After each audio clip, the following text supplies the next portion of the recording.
ક્યાં હશે, શું કરતું હશે, એની તબિયત તો સારી હશે ને, હવે એનું શું થશે? આવા બધા વિચારો આવી રહ્યા છે મને છેલ્લી 15 મિનિટથી. વાત છે એક ડોગીની, કૂતરાની, શ્વાનની.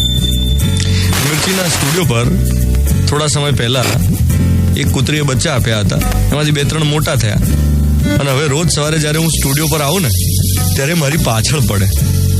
ના, ગુસ્સાથી નહીં, વાલથી.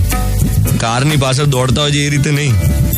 આ તો હું કાર પાર્ક કરીને મિર્ચીના સ્ટુડિયોના ગેટ સુધી પહોંચું એટલી વારમાં તો પેલા બંને ડોગીઝ, શ્વાન બંધુઓ, એમને એટલી મજા પડી જાય, એ મારી પાછળ ચાલે, દોડે, મારી ઉપર જમ્પ કરે.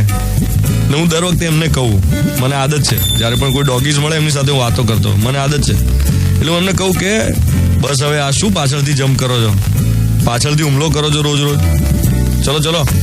પછી મારું સાંભળે નહીં, પછી મારે એમની ભાષામાં કહેવું પડે, હટ. પછી પેલા બંને બોઠા પડીને જતા રહે અને હું મારા કામે લાગુ સ્ટુડિયોમાં આવીને.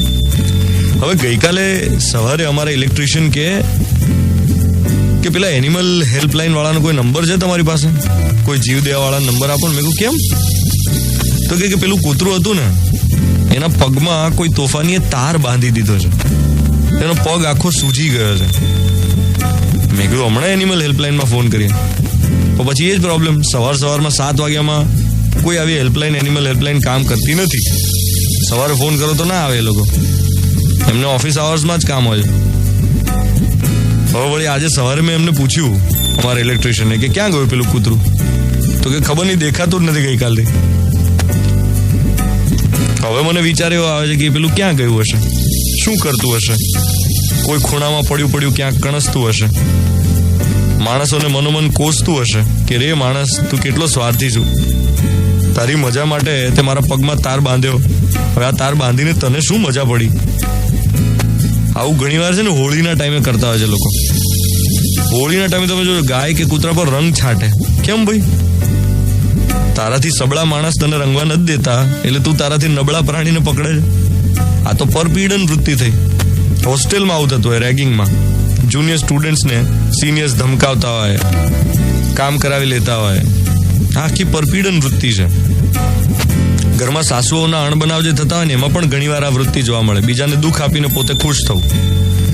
આ વૃત્તિ, એકચ્યુઅલી વિકૃતિ, એમાંથી આપણને આઝાદી મળે એવી પ્રાર્થના કરીને આજના દિવસની શરૂઆત કરું. કારણ કે આપણામાં ક્યાંક ને ક્યાંક તો આ પરપીડન વૃત્તિ હશે જ. આપણને ખબર નહીં, આપણને રિયલાઇઝ નહીં થતું હોય. તો કોઈક બીજાને દુઃખ આપીને આપણને ક્યાંક મજા પડી ગઈ હશે ક્યારેક. બસ એ વૃત્તિમાંથી આપણને આઝાદી મળે એવી પ્રેયર્સ. 7:12 થઈ રહી છે. 14th June 2017, બુધવારની સવાર. હું છું ધ્વનિત તમારી સાથે. Good morning my dear.